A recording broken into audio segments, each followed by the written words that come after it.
Okay, so I introduce you the topic for tonight, and every lesson I will try to give you some tips, at least 3 tips that you can use since today or just tomorrow for who is late in the night. And we will talk about the importance to understand which is sound and which is noise. This is important to create music with everything we have around, but we will see later. Another tip is how to avoid to fix error while studying. And another tip is about how to check by your own if there is something that you don't know so well while playing an instrument or anything else in your life. So it's everything I teach usually if I talk about how to learn can be used in any field. So first of all, I want to tell you a story about musicians. They spend thousands of euro or dollars to buy extremely expensive musical instruments like guitars or a drum and so on. And yeah, I'm sure they can buy a really great instrument. But at the same time, we know there are musicians. They use a cheap drum set made with pots and barrels and I don't know, just iron net and some other really cheap stuff. Maybe just something that they had to throw out somewhere away, and they use it like a drum set. And usually, every single sound, if it is played just once, that sounds like simply a noise. But if you listen to them playing, you recognize that they are making music. So I want to tell you why this happened. But first of all, I make a step back and I try to explain you which is the real difference, or which was the real difference in the past between noise and sound. Usually a sound is considered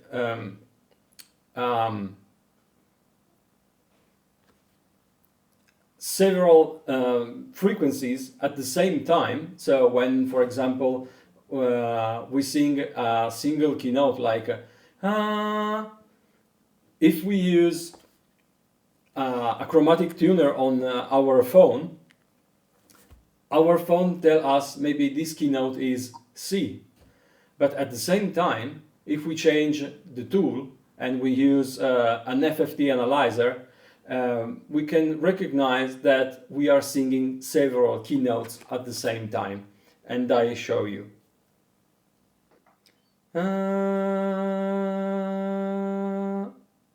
Okay, so what you see here is my voice, the sound like this, and this is the basic drone, or the fundamental in this case, and these are the harmonics. As you can see, they are distance always the same each other. So imagine if this frequency is 100 of hertz, this is 200, 300 and so on. In this case it is not, it is about 200, but I just used a very simple number to make calculation. With Marta had a lesson about this topic, about the Didgeridoo building, but now we are talking about the same topic, but for a different purpose. So if someone is already introduced in this field, maybe it's easier. From my point of view, it's important that we understand that a sound has several frequencies, they are multiple each other, and for this reason we recognize that sound or noise like a sound. A noise, instead, it's something like I try to make a noise. I don't know which noise I can make, but oh.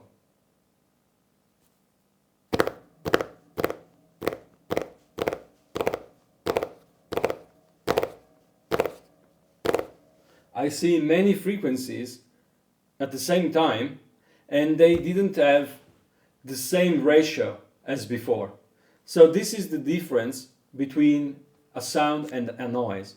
But this was a sort of explanation that was more useful in the past, where we had huge orchestras or big bands or choirs, and we worked to have this kind of sound, or a clean sound, or an harmonic sound, to mix all together, because our culture, I mean the European and American culture, mostly they worked on harmony. But if we move in a different culture, like in Africa, or we move in Australia, or I don't know, in Asia, there are several ways of making music where the sound they use to make music can be considered noises. Like imagine the African drums, they have metal plates sticked on the drum, and they also have some coils, or they have small rings made from metal, and when they use the drum, you can also recognize that there is a sound that we usually consider them like a noise. And this is because their culture, different culture from ours, is more focused on the color tone of the musical instruments. Maybe they also play all together, like several drums, but it is so rare that there are different musicians, they play at the same time melodic instrument, like several flutes, several trumpets, and so on. This is because our culture is more in the harmony, and other culture anyway worked in a totally different way. It's not only a matter of tuning, because there are culture different from ours. They are extremely precise in tuning. But anyway, this is what the war gone till the last, I would say, millenniums. Okay. So why this is important for the didgeridoo? Because at present, I just gave you a background about different culture, maybe ours, but what we can learn from this background. And my point is, when we play a didgeridoo, sometimes, just by mistake, or just because we were trying to create a sound and we did something different, we can discover a new sound. Maybe it's a new sound that it is not exactly a new invention. So it is rare that we can invent something. It's something like someone in Europe who discovered the fire, and someone in Australia, they also discovered the fire. They were so far each other, they couldn't talk. And so they discovered the same thing in a different places, in different timing. So maybe you risk to discover something that is already used from someone else, but it doesn't matter. My point is, since I want to let you enjoy didgeridoo playing and to create something that is your own kit. If we consider a song or a repertory like your own kit, I'd like to uh, to give you this tip to pay attention when you are playing, because sometimes sounds happen. For example, at the beginning, if you, I guess also happens to you or to your friends, or maybe if you teach to your students, when someone starts playing the didgeridoo for the first time, it tries to make sounds like, but sometimes also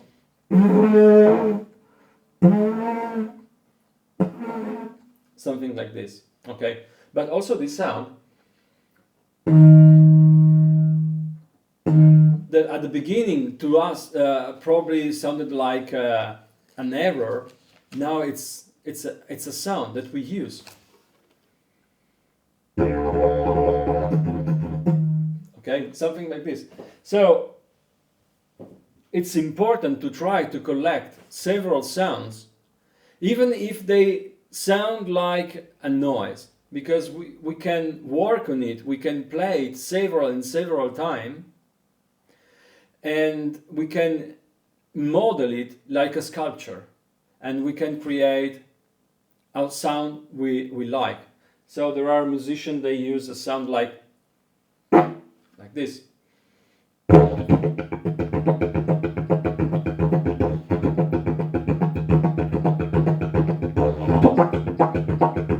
This is not a typical didgeridoo sound.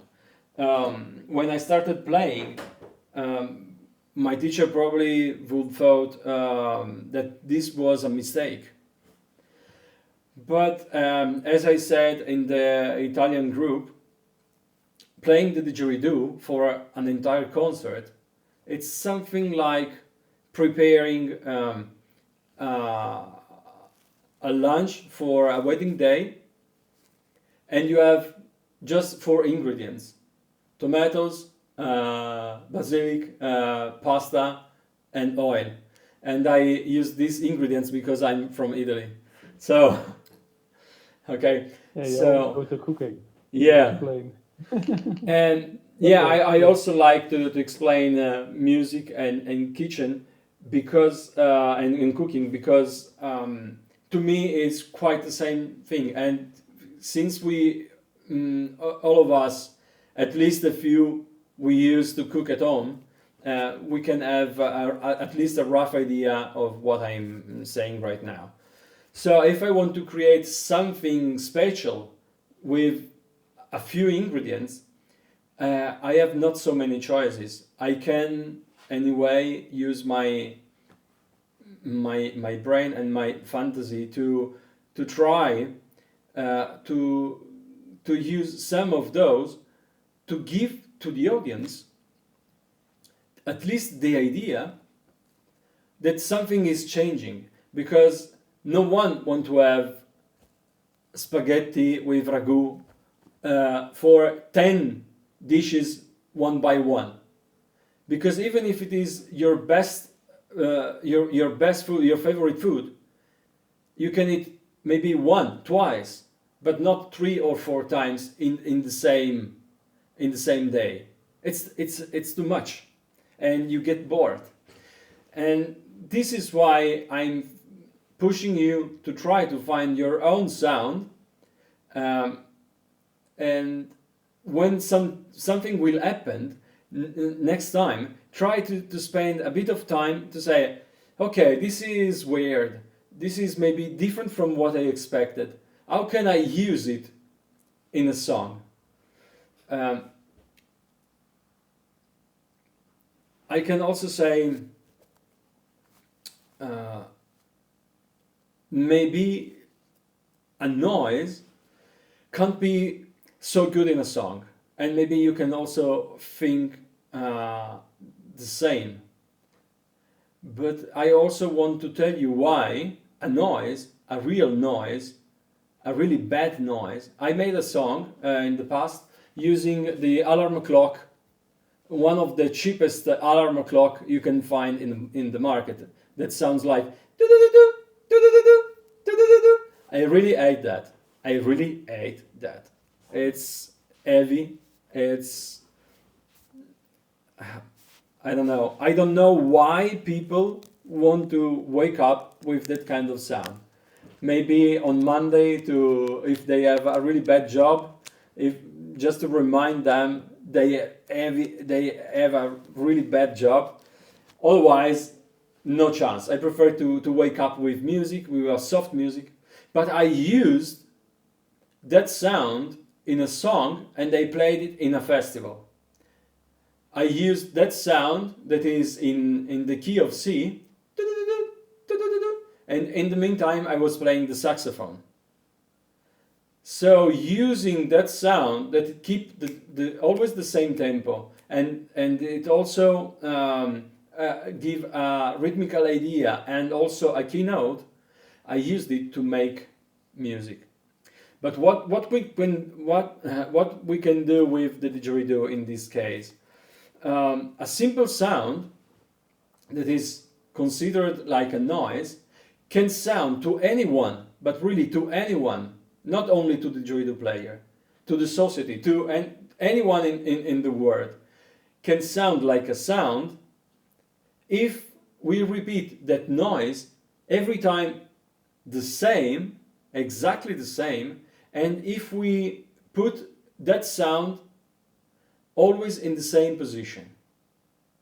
This is what the drummer with the cheap drum set they do, because they always play the same pot, the same cover of the pot, the same, I don't know anything else. My English is quite poor to tell you different tools you can find there, but anyway, they always play the same pot with the same intensity. They play the same pot in the same in the exact precise timing, and so they give that noise the same rule and importance than a sound. Okay, so think about it. There is a bad joke about this topic that sounds like in just music they say, if you make a mistake, do it 4 times. People will understand that you did intentionally. Okay, yeah, I don't like it so much because this happened especially in the earliest didgeridoo festivals, because many players were just passionate didgeridoo lovers or people from associations, and it is good. I was one of them. So I really care about this topic. But yeah, it's better if we find our mistake, we repeat it several times while practicing, we clean it, we model it, and then we add this sound in a song. It's something like if you have four ingredients, and just by a coincidence we find a new spicy, and we add it on it. So we can also make spaghetti aglio e olio, so with garlic and oil and paprika. Okay, that is very good. This is an idea. Okay, at the same time we can also have this topic had to be explained before, but it doesn't matter too much. I showed you the spectrum. So when I said with my mobile phone, you have seen several spikes, and those spikes is like the fingerprint of our sound. Every time we see a spectrogram like that, if we practice with sound and spectrograms, we can immediately recognize which kind of sound it is. So just to tell you an idea, if I have more harmonics closer to the fundamental, with high spikes close to the fundamental, this means that this sound is warmer. If we have spikes, they are far from the basic drone or the fundamental, we have a more brilliant and aggressive sound. Every time I say something, I try also to demonstrate it. And so the vowels, for example,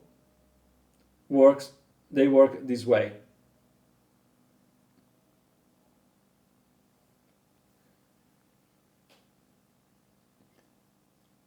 O, e. Okay, I try to see by myself just to make the right scale. E, o, e. Okay. If I say e, o, e. So in this case, you see that if I use the harmonic, the position of my tongue in E position, that is an exercise we often do with the didgeridoo, especially in contemporary style. When we move our tongue from O, E, this means that we create a smaller volume in our mouth, and we are in this way we also move the harmonics farther from the fundamental. So the sound E sound really much brilliant because it's really far from the fundamental. This is about our voice, or for the didgeridoo playing, the shape of our mouth.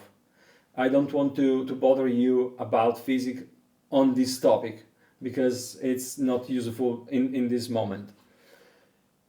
At the same time, playing the didgeridoo, I can have barely the same effect. So there are some didgeridoos, like cylindrical pipe, maybe larger pipes, they sound very compressed to the fundamental. And this is why some players at the beginning prefer to play bamboos, because they are larger, and in this way they emphasize the fundamental, the first, second, and third harmonics. And playing, for example, an idaki or other didgeridoos with conical shape, like mostly I do, and in this case you have highest frequency with higher volume, and so this is why some didgeridoo they are cylindrical and some other that are conical, they sound so different.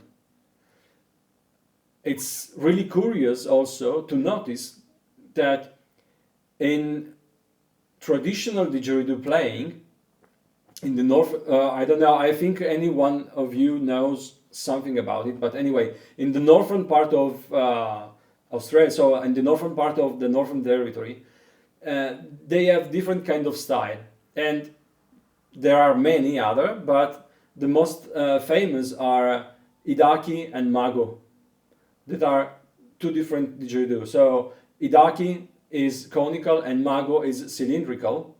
The idaki, the conical, is more aggressive and the mago is more brilliant. With the conical shape, so with the idaki they play the tooth, and with the cylindrical pipe, so the mago, they don't. It's crazy because in our music we also have two kind of shape. We have cylindrical pipes like clarinet and flute, and we also have conical shape like a saxophone, and they follow the same rule. So I don't know if you already have read something that I wrote or some of my videos, and one of the topic I mostly explained, and that is something difficult to talk with new people, is that if I want to change the sound of the didgeridoo, I have to work on the shape. And if I change the material, pretty nothing happened. And I know I risk to hurt someone because many people think that the material is important. And I don't want to go too much on this topic, but I also want to explain you why. Uh, when I started playing didgeridoo, I started playing with some eucalyptus didgeridoo. They were not traditional didgeridoos. They were quite good instrument, but they were not useful for playing in concert. And I thought that eucalyptus was the best material to have the best sound and the best playability. Fortunately or unfortunately, I don't know, I broke two of them. And so I spent quite my entire salary for them. And so I spent one salary just in 2 weeks playing, because I used to play too much and I broke them pretty immediately because they collected too much humidity and they broke. So I started making my own didgeridoos. But the problem is, starting making my didgeridoos, I understood that the shape was the most important thing. And so I worked for 22 years trying to create new shapes. I also worked with university, and even in my previous job, I worked 23 years in Fiat cars, and I was one of the guys who designed engine to make a better sound or a lower sound. So I have quite a good knowledge. What I do not want is a new beginner today who buy a quite expensive eucalyptus didgeridoo that is drilled. It is just a pipe made from eucalyptus, and this risks to damage his own learning path. Because if I have a tool that does not work at all, and I have no one around to me, and I can't talk with other students to say, can you play my instrument to understand, because I can't do maybe the tooth, I can't play a fast rhythm, this instrument take me too much air, I don't know how to go ahead. So if you have no friends close to you, you still think that you in your hands you have one of the best didgeridoos because it's made from eucalyptus, and at the end you are stuck there with maybe a didgeridoo that is already cracked because maybe it arrives from Indonesia, they didn't season the wood, and so on. Okay, so this is why I always say the shape first, and then we can also think about the material. Okay, is everything clear till this point? Okay. What I really would like to hear in the next month, but also maybe in the next year, because developing new round sound to make them in music, it's not so simple. But try also to watch back in the past. If you remind that you made maybe a sound that was not so good at your ear at the first sound, and try to maybe to work with it. I hope I gave you a first tip that is good for you to add some spicy in your music. Okay. Going ahead on the sound, I also have to say it's important to recognize that some sounds we produce are more important than others. For example, if I listen a sound on my back, and this sound I don't know what exactly is, this sound gives me some information. So for example, it tells me the dynamic, like, or whoa. So this sound tells me if something is happening too quickly, and so I have to think about it, what is happening on my back. It tells me also the dimension and the distance. The closer it is, a sound that is happening, like just a coin that fall on the ground, like this. This is not a coin, it makes no noise, but just to say. These are information, they were extremely important to us to understand if on our back we had a lion, we had a bird, we had something dangerous, or something we wanted to eat also. So the dynamic and the color tone that we have seen just before is really important. This is, I can make an entire lesson about this topic, but I also want to say you that one of the most important sound for us is the tone of voice of a friend or anyone is in front of us, and how he breathes. So imagine someone is breathing close to you, like something like that. Immediately you feel pain for him, because we are empathic people, and we are also able to feel what our friends are feeling, even if they are giving us a phone call. If someone is sad, someone is happy, is nervous, is in tension for something, we can recognize him for two reasons. The color tone of his voice, and also how he breathes.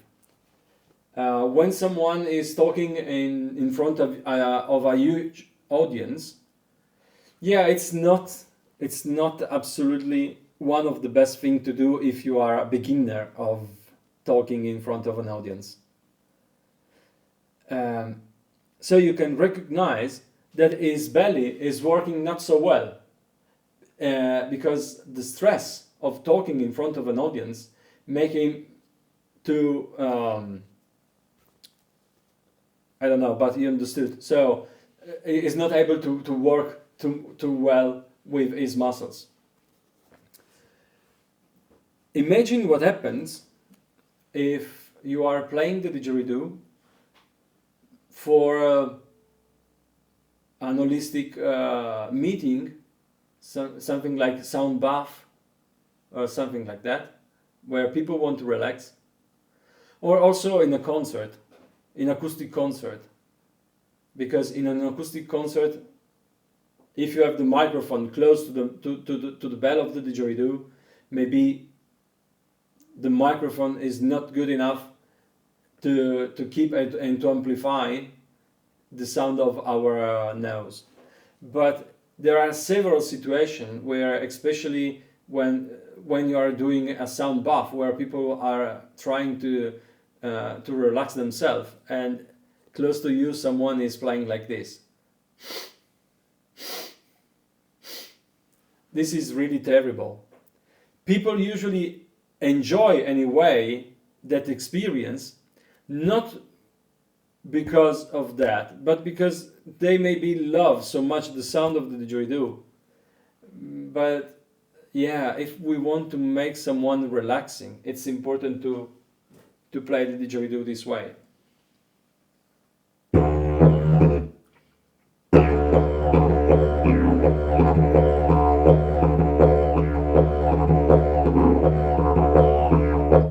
Okay, so I was breathing with this tempo. So I told you that some noises can be used as a sound, but there are some noises they can be harmful for your playing. There are even some didgeridoo players, they in the past especially, they used a microphone close to their nose to amplify it and using effect. But this is an exception, okay? maybe practicing more on the circular breathing can be also good. Just to say that not all the noises are absolutely good. Okay. So this is the main part of the workshop that to me is the best tip I could do at the beginning. But I'm waiting for your question at the end of the workshop, of this lesson.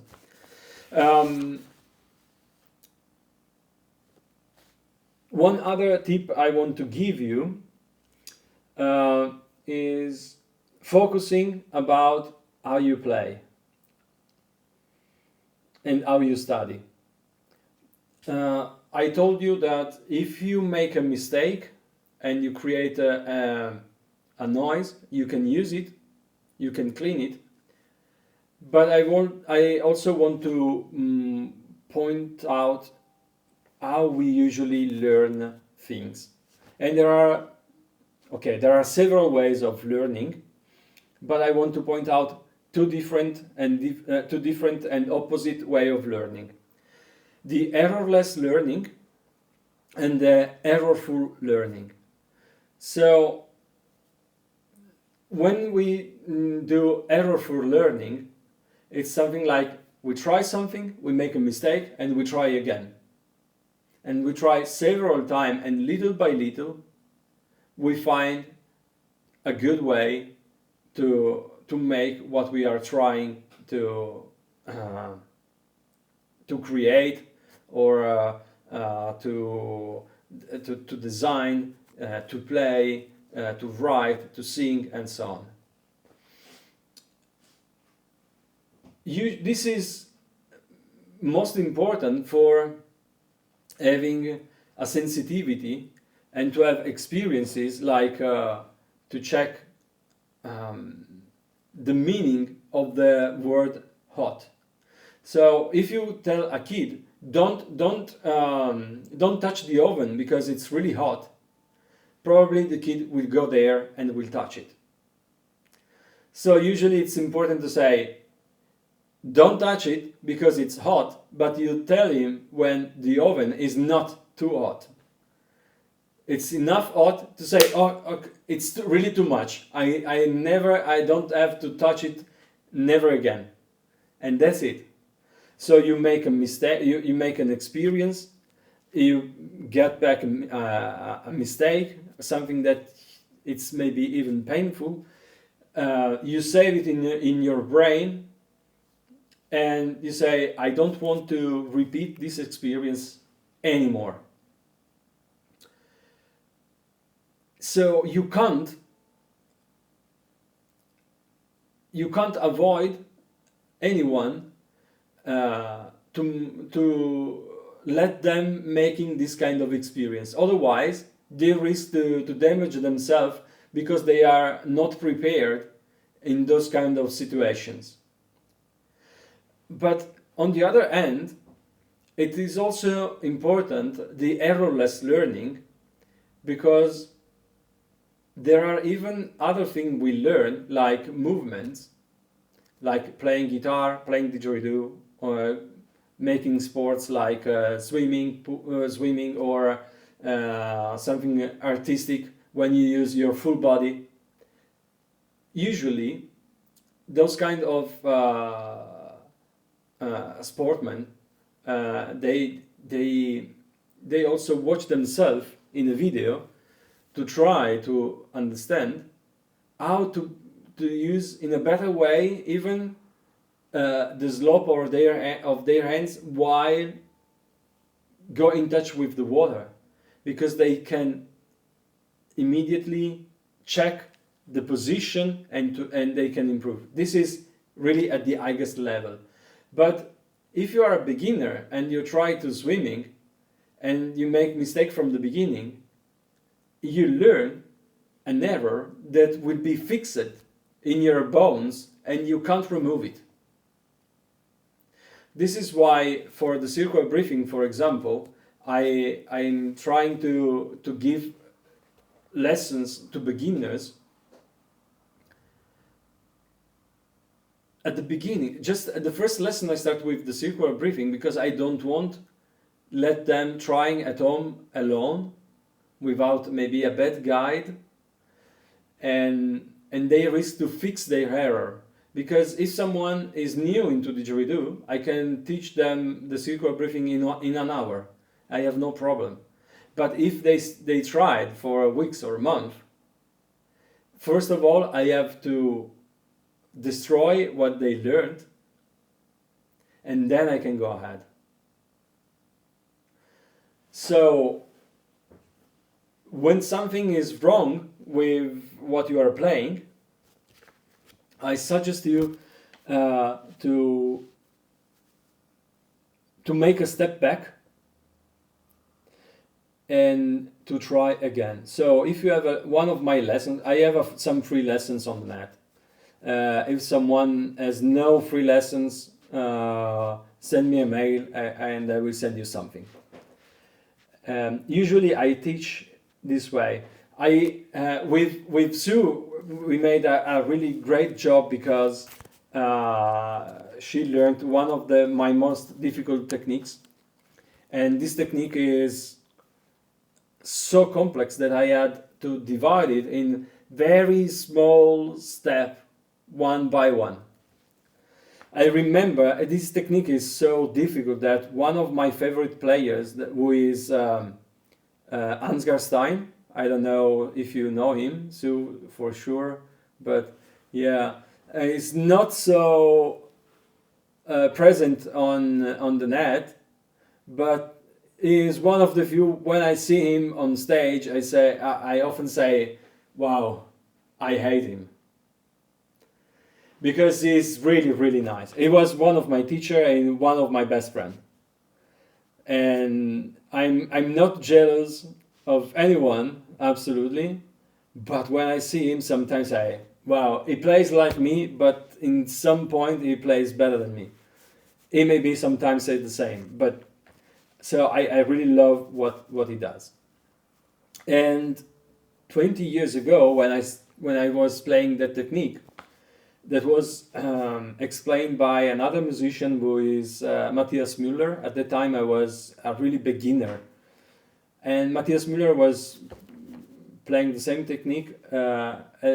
After several tries, several musicians said, yeah, maybe it's something that some people can and some other can't. Like, not anyone is able to do so. It's genetical. So some people can, some other not. And they said, maybe it's the same. Maybe you can and we can't. But so I had to work really hard to demonstrate that it was possible. And so Sue did it. And for Jonathan, that probably never heard it, I don't know, the rhythm is.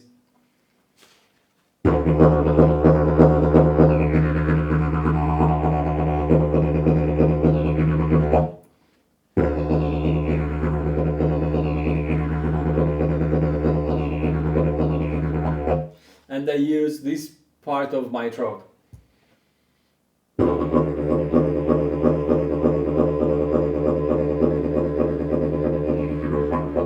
Okay. The thing is, since I'm making the rhythm with my throat, I can't use the circular breathing. So I was playing the entire part without breathing in. This is also tell you how few air I use when I play the didgeridoo. Okay.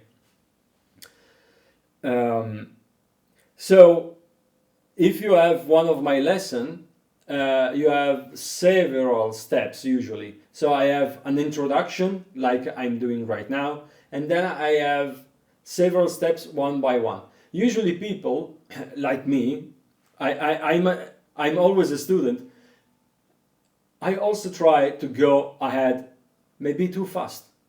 But as soon as I recognize that I'm making a mistake, I do want to make a step back, even if it is frustrating. You know, you arrive to a certain point and you want to go ahead.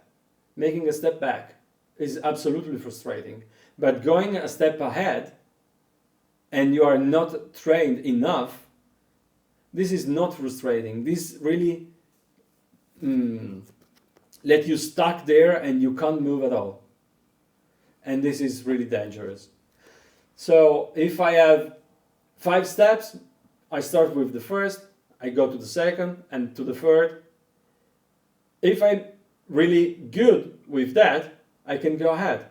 But if I'm in trouble and I lose the synchronism for any kind of reason, I make a step back. I do it for some minutes and then I try to go ahead. If it doesn't work, I make a step back, and so on. Okay? So this is what I usually do during the lesson, and I thought and I found that this is the best way to grow faster. So this is why I wanted to introduce you the errorless learning and the errorful learning, because it is also important to say in some cases it's good to proceed in a way, and in some other situation maybe it's better to use a different approach. Okay. Okay, it's quite late. The last tip is really quick, but it is really also good.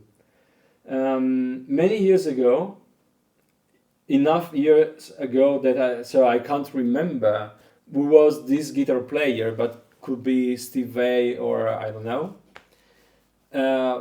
He was in an interview, and the man who was making the interview asked him, okay, there are many guitar players, guitar lovers, they would like to make your own career, and maybe they are the beginning.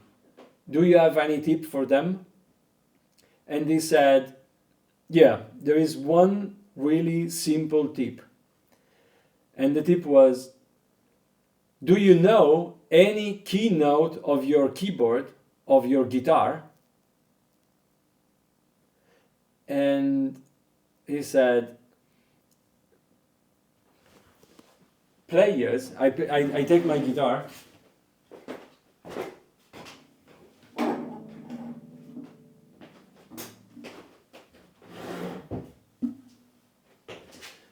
playing the guitar is not so simple like the piano, at least the position of the keynotes, because I have no white and black keys, and it's like something like to have 6 keyboards, and so many players, they don't know which key they are playing on the keyboard. Maybe they know something here, maybe they know something here, but they maybe lose the which keynote they are playing every time. So they usually use positions, and that's it. When they play chords, usually they do not know at all which keynote they are playing. They just have a design in front of them and they replicate that design. This example, just to say, any guitar player knew absolutely that they didn't know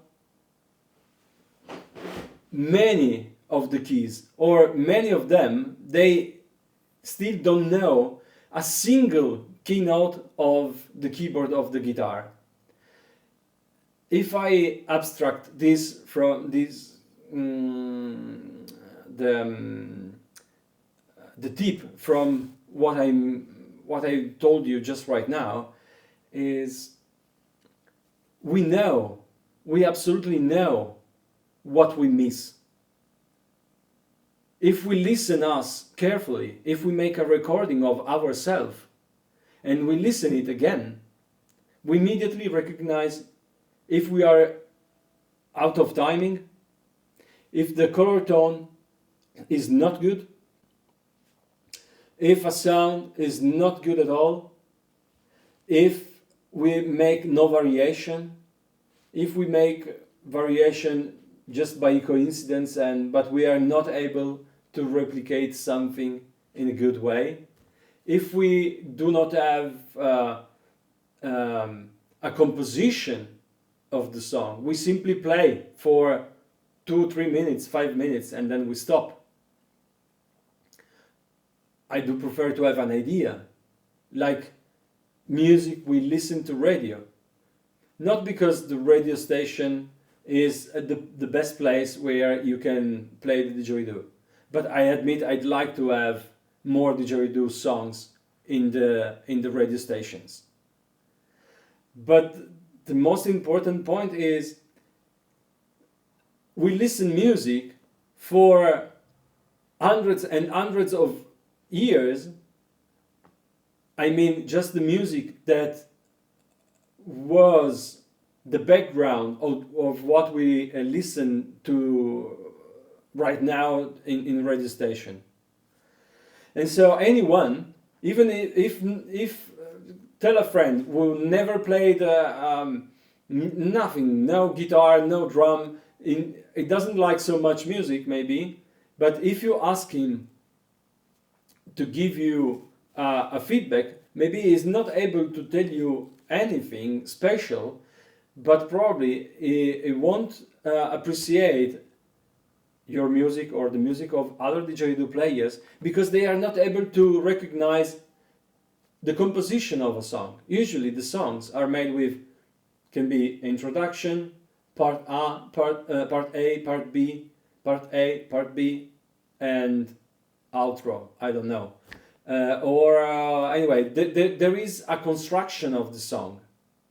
If we make something that is really, really poor in terms of sounds, we make very simple things, but we make a construction, anyone will probably think, yeah, maybe it's not my cup of tea, but yeah, I understand that it is a song. And this is a good point. This is a really good point. And if you make something, again, simple, but with a different taste, yeah, in that case you can say, okay, there are two songs, and they can recognize that one song was maybe happier and another one was more calm, for example. And now we have two songs. The difference between a musician and a didgeridoo player is that a musician has his own repertory. A didgeridoo player who just played the didgeridoo at home can just play for himself, to enjoy himself. And it is also good, nothing wrong. But if you are here, maybe you want to grow. And this is what I'm passing to you. Okay? So, for the moment is enough from my side. If you have question,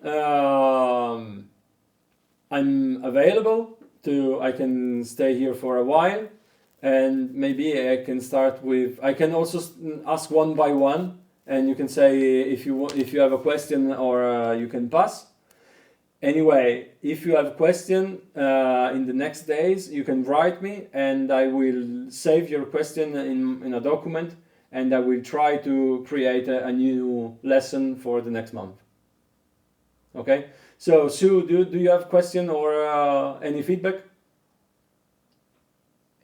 No questions, maybe ideas for the future that I'll share in writing, but no immediate questions. Okay. Okay, great. Thank you. Mart? No, it's clear on the theory.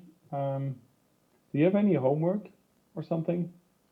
No, you don't have homework. You want Homework or something to work on, or No, okay. Remind. make a recording and send the file in? Or... Yeah. I will send you the link to reach this lesson. And what the homework is, if you remember the points. So using the errors you make, creating maybe a noise, can be something you can practice to create your own sound, to add in your own music. This is the first tip. The second tip is if you are making exercise on, especially my private lesson, because they are made in steps, always make a step back. If you make an error, make a step back before going ahead. And the third one is look in your pocket if you miss something. If you know that you are missing something, try to teach by your own if you find a way, or you can ask for a private lesson if you are here because you are one of my students, so I know that you raise your hand if you need something, and this is great. But it is also to make better question, for example, or when I wanted to grow and I wanted to study how to make didgeridoos, I couldn't ask to the didgeridoo scene. I could, but many people had different ideas, and so which idea did I have to choose? So I asked the university. I said, hello, I'd like to cooperate with you because I've seen one of the best website. Okay, I can also tell you about this website. It is called Fisica onde Musica, and I can send you the link. It's in Italian and in English.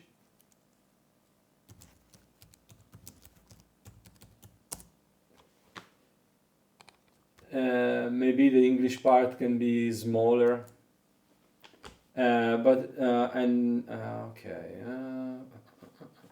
chat. Okay, I'm sending the link in the chat. And in 2006, I cooperated with them to create one of the first software where I could put the dimension and I could check the tuning about the basic drone and the toots. And we made several pages on this website. So this was my way of doing. So I knew that I was lack in knowledge in some areas, and said, who is the best who can give me some more information about this topic? And so I worked with them. You can do the same. Okay, this is the last tip. So Okay. I know you quite well. Yeah. I don't know too much about your playing style, for example, because we worked more on didgeridoo making. But anyway, I know you are an hard worker in this way. So when you have an idea, you go straight and you study and so on. What I can say is sometimes also try to look from far. Try to go to watch from far, and then try to also to find what you don't know, as you are doing right now. But maybe this was a coincidence or this was your main passion. Try to figure out if you find something even smaller, not a huge chapter like didgeridoo making. That is pretty a huge argument. Okay. Mm-hmm. Yeah. Okay, Jonathan. Thank you. Yeah, like what you were saying about the circular breathing and breathing, because I do sound bass as well. So I guess you have videos about breaking that down and sound not making such an audible sound. Yeah, okay. I have a 90 minutes video with a lesson about circular breathing, but it is only in Italian at present. I can work to make it in English. I can make it soon, maybe at the beginning of December. Maybe I can make it. If you're interested, I let you know. Does it have subtitles? Okay. Where is it? Matteo? I have no questions. Everything was very interesting. If I have any idea, I will text you something. I will write you. Okay, Thank you. perfect. Thank you very much, guys. It was really a pleasure. Thank you all. And yeah, it's a big project to me. So I hope to see you soon with new ideas. And stay in touch anyway. Okay? Yeah. Okay, Andrea. Yeah, thank Thank you. Sounds good. Say Bye bye. hi Thank to you. everyone. Bye bye, guys. Ciao. Yeah.